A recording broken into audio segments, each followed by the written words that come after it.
long division. Okay, so the first type of thing will be, I don't know, like x cubed plus 4x squared minus 2 divided by x squared plus 2x. Okay, so something like that. Why can't I use synthetic division with this?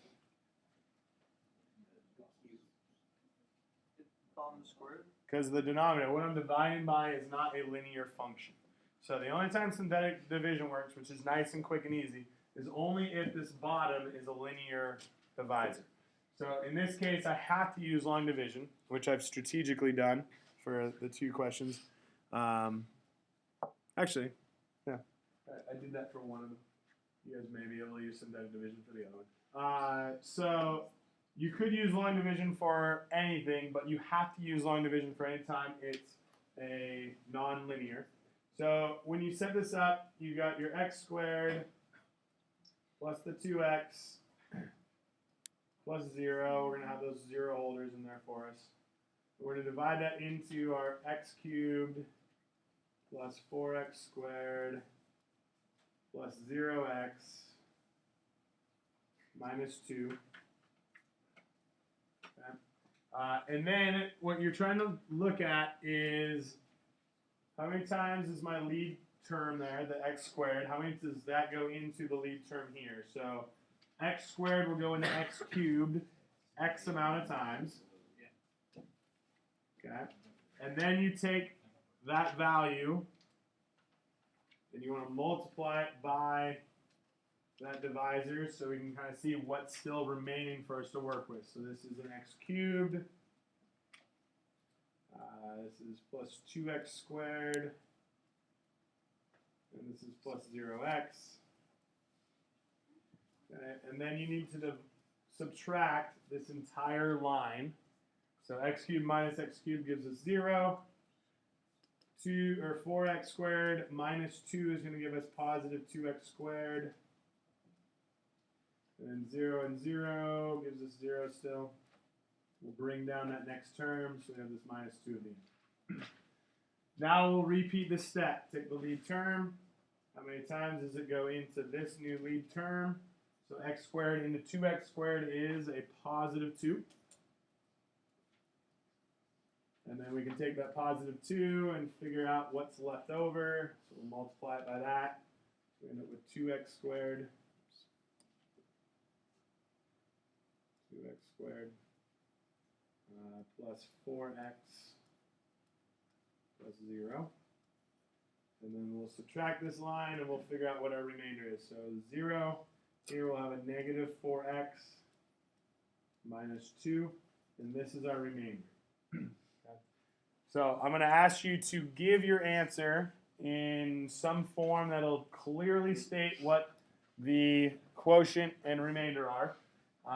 If we were to do it from the book, one of the ways it would describe it is you have your original problem. This equals whatever you got out, so in this case x plus 2,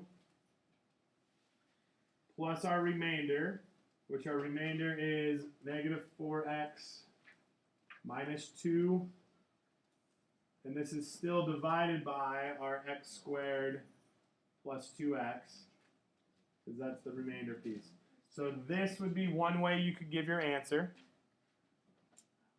The other way that we saw is they actually multiplied both sides by the divisor, so it ended up with that numerator, so x cubed plus 4x squared minus 2 equals our divisor, which is this x squared plus 2x, times what we got out, that x plus 2, plus our remainder, which is minus 4 minus 2. Okay. So either of these two would be acceptable. You can either leave it in this form, or you can give it in this form as your answer, so that we know clearly what was the quotient and remainder were. Yes? Do we get a note card? Not on this one, but on the final you will. So you'll have two questions similar to that. If it's a linear factor, you can use synthetic division. You can just rip through the synthetic division piece. Do you guys need a refresh on that as well? So if you had something like, let's do x cubed plus 4x squared minus 2x plus 5 divided by x minus 2. Okay, so in this case, do I have to use long division? I don't have to because this denominator is a linear factor. So what would I put in the box for synthetic division? 2. So if I put 2 in the box, we've got 1, 4, negative 2. Well, this is squared, sorry. 5. Synthetic division, we drop that first term. 2, 6, 12, 10, 20, 25. Okay. And so when I divide by this, what we end up seeing is this equals, there's our quotient right here. So this is translated as x squared plus 6x plus 10 with a remainder, so plus 25 divided by x minus 2. Okay, so that would be the one way to write it. The other way you could write it, which is that dividend divisor piece, you'd end up with your x cubed plus the 4x squared minus 2x plus 5 equals x minus 2 times x squared plus 6x plus 10 plus 25. Okay. So those would be the two acceptable answers if you were to do it this way. Synthetic division will just kind of help you go through it quicker. Okay? So those are the first two questions. Next question is just showing that something is a factor of something else. So in this case, let's say I had x cubed minus 5x minus 6. So, oh, this is squared and this is x. Okay. So I'd give you some function, and then I would say, show me that x minus 6 is a factor of this function. And so I think the easiest way for you to do that is the synthetic division. And so we'd plug in 6 in the box. You'd have 1, negative 5, negative 6, and 0. We drop that first term. So 1, 6, negative 1, negative. Let's screw this up again. Positive 1, thank you. Positive 1, so this is positive 6.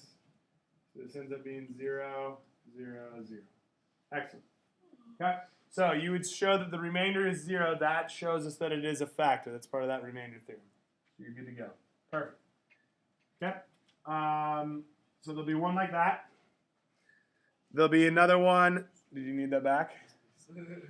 There'll be another one where I'll just ask you to evaluate the function.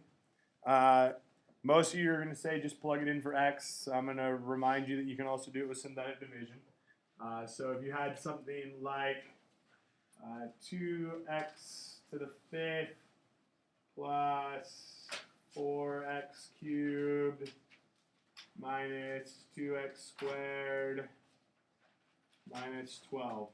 So you had something like that, and I wanted you to find f of 3. You would say, oh, 3 is my value, so I can plug that into the box. I have 2, I have 0, x to the 4th, 4, negative 2, I have 0 x's, negative 12. And then with synthetic division, we can go through this quickly. Or people are like, oh, just type it in for x. You could. I just think that's more complicated, especially if you don't have a calculator. But if you have a calculator, go ahead. Okay. So drop the 2, 6, multiplies 18, gets us to 22, should be 66, it's 64, I picked a big number, these are going to get actually difficult, 180 plus 12, 192, 192, times 3 again is going to be almost 600 minus 24, so 576, I think. And this will be 564. Okay. So you'd be able to say, oh, f of 3 is 564. So that's that remainder theorem that we've talked about in the past, and you can work through synthetic division to help you find that. Okay.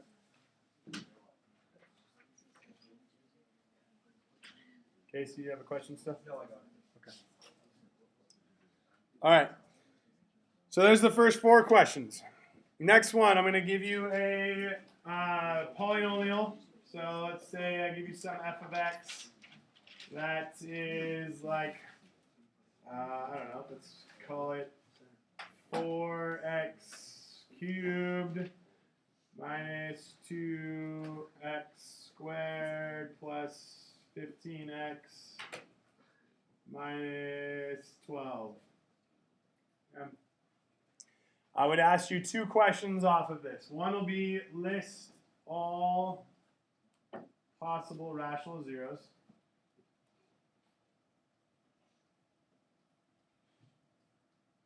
Possible rational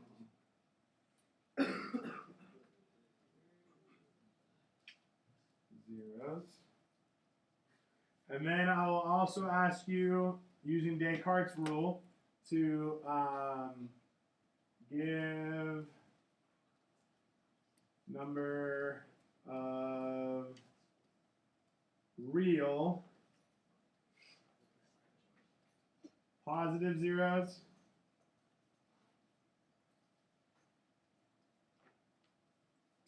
and negative zeros.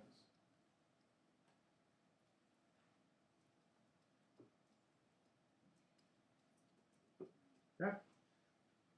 And so the rational zeros, hopefully we recall that you want to take the constant term, find all of its factors. So in this case, it'd be 1, 2, 3, 4, 6, and 12. And divide it by all of our lead coefficients, factors. So in this case, 1, 2, 4. And so those are all your factors. When you go to list all the rational zeros, possible zeros, you're going to want plus or minus all of these. So plus or minus 1, plus or minus 2, plus or minus 3, plus or minus 4, plus or minus 6, plus or minus 12. And then you'll want to take all of them and divide it by 2. Okay, so I have plus or minus 1/2. 2 halves is 1, so we already have that listed. Plus or minus 3 halves. 4 halves is already listed. 6 halves is already listed. 12 halves is already listed. Okay, so you don't have to list those again. Then you need to divide everything by 4. So this will be 1/4. 2/4 is already listed because that's 1/2. And then 3/4. And then 4/4, 6/4, and 12/4 are already listed. So you need to list all these possible zeros. That would be the first part of this question. Second one is I'm going to ask you to give all of the positive zeros. So you're going to look at your sign change. So there's one sign change, there's a second sign change, and there's a third sign change. Okay? So how many positive zeros do I have? 3 or 1. Good. Because I could have 2 complex zeros. So it's always that even number less because complex zeros come in pairs. This tells me that there could be 3, but if I have complex zeros, I would only have one of them because there'd be 2 complex zeros. Yes? I thought for when you're doing the real positive zeros and negative zeros, I thought you moved the 12 into what everything goes to 12, and then I thought you just divided it by the first coefficient. The factors of the first coefficient. Oh, the factors. Factors, so divide by 1, divide by 2, and divide by 4. So in this case, I have 3 or 1. So how many negative zeros do I have? I have 0 of them, right? Because they're all going to be positive, or 1 will be positive, 2 will be complex. But because there's only a total of 3, there's only a total of a third degree function, there can only be 3 total zeros. So if 3 of them are positive, 0 of them would be negative. Okay? All right, so that would be the next 2 questions. Then we're going to get into the sketching graph type stuff. So I'm going to give you a polynomial function. I'm going to kind of help you out with it though, which is nice. So I'll actually give you your function in factored form for you. So you don't have to do all the syntactic division. Isn't that nice of me? Aww. So you have like x minus 1 cubed. And you'll have like x plus 2 squared.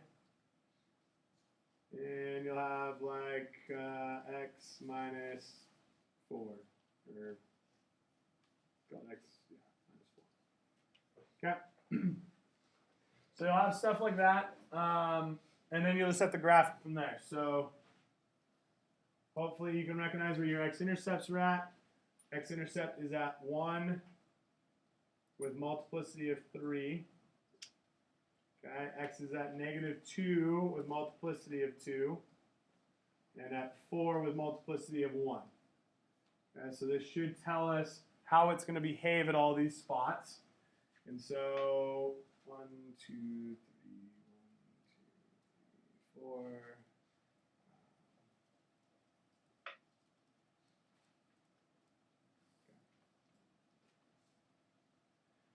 So when I plot these, I've got 1, negative 2, and 4.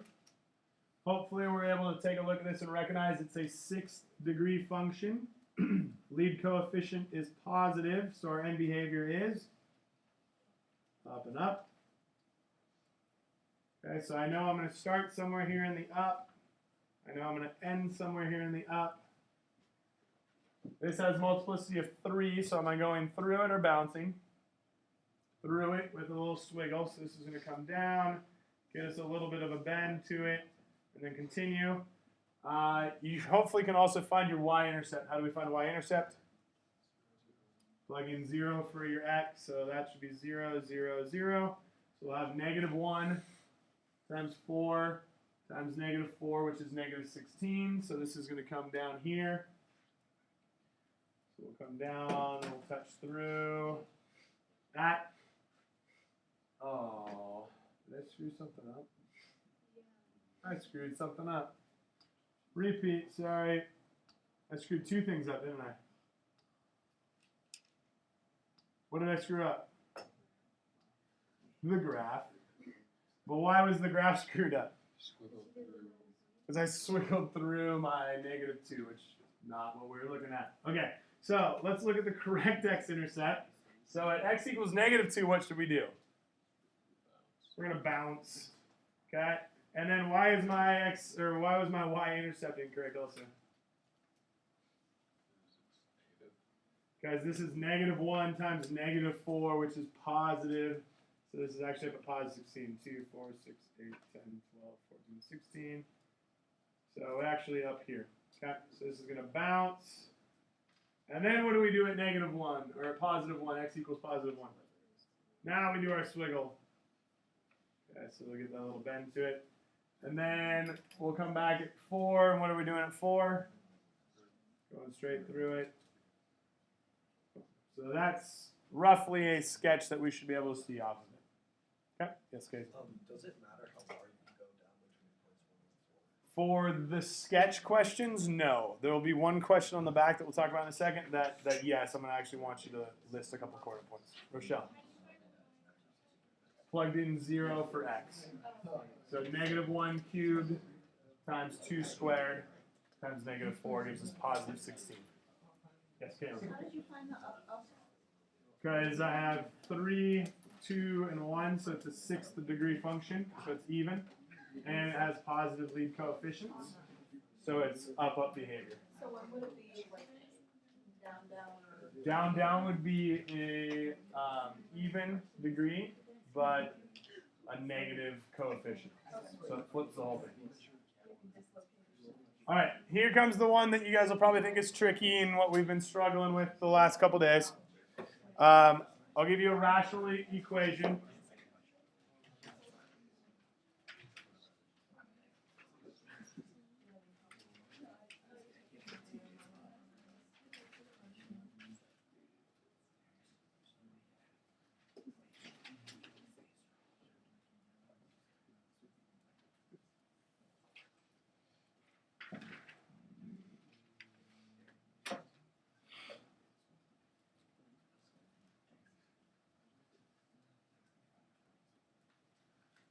Okay, I'll give you an equation like that.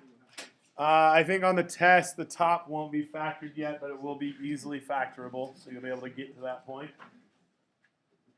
And then from here, you're going to want to be able to identify your key pieces. So x-intercepts are at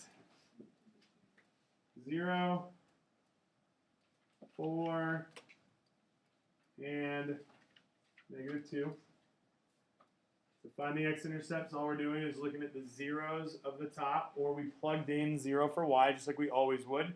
So when you plugged in 0 for y over here, you'd multiply and the bottom would disappear. The vertical asymptotes are the zeros of the denominator. So we're looking at x equals negative 1. Side note, this has multiplicity of 2, so that's going to make it stay down with the end behaviors at that asymptote. Okay, and then at x equals positive 2 with multiplicity of 1. Okay. And so then when we want to take a look at the horizontal asymptote, so on top we have x, x, and x. So on top it's like an x cubed. Okay, so this is kind of like x cubed on top. On the bottom we have x squared and an x. So on the bottom it's like x cubed. So that's our lead coefficients, the most important ones, right? So what's our horizontal asymptote? 1, good. So the horizontal asymptote is at the line y equals 1. And our y-intercept is also at 0 because we're going through the origin here. So now we have all the information we need to make this sketch. So when we sketch this, we've got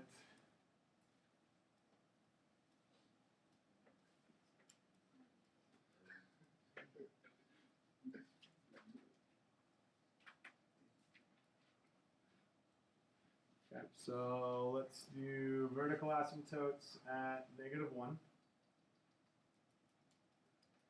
and positive 2, and horizontal asymptote at y equals 1.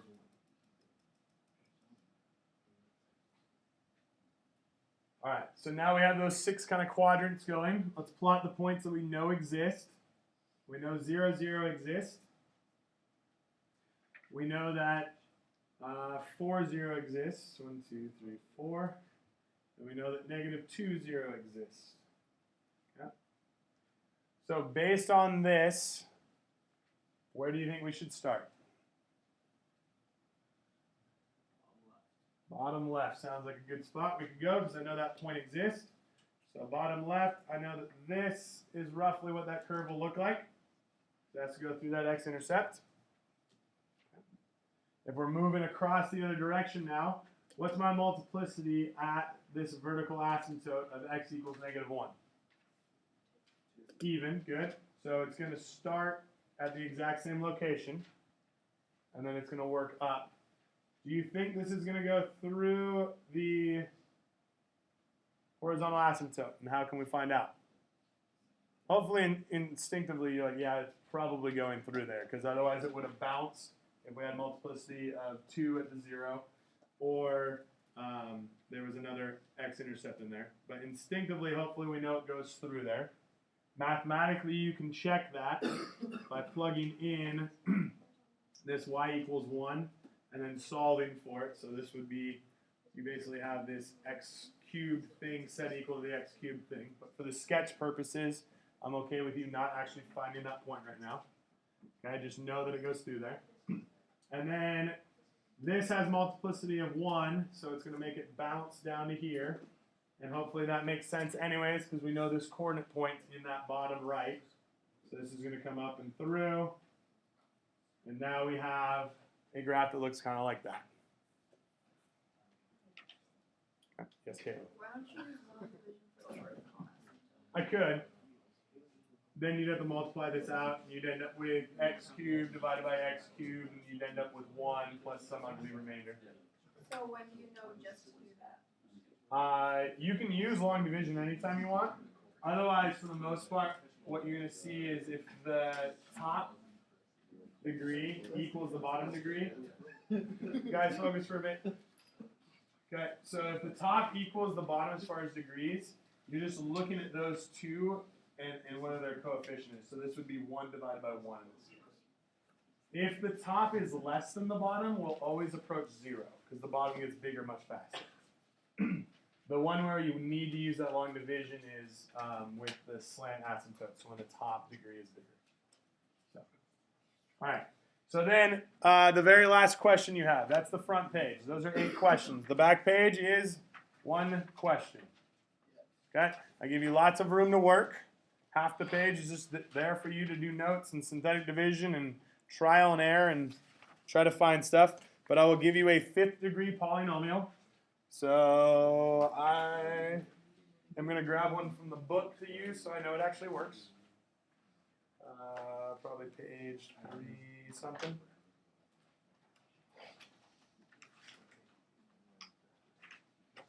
Yep, that one works. Let's do that one. So we could give you a polynomial that looks something like this and ask you to graph it.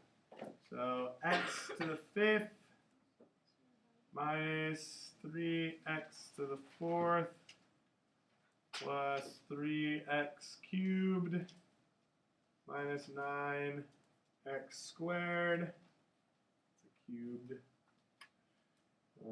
minus 4x plus 12. Okay, when we go about doing this, where do we like to start? Ch4.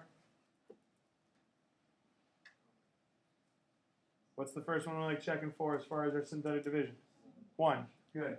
So if I plug in 1, hopefully mental math will tell me I've got -3, +3, so that would cancel out. +1 and +12 is 13. -9 and -4 gives me -13. So I know that, yes, that's going to equal a 0. So let's go ahead and actually do the synthetic division on it. So in this case, we get 1, -3, 3, -9, -4, +12. Bring this straight down. 1, 1, -2, -2, -1, -1. Well, that's +1. So this is +1. This would be -8, -8, -12, -12, and 0. Cool. So that worked out. Now we can continue moving forwards. What's the next number you guys want to try?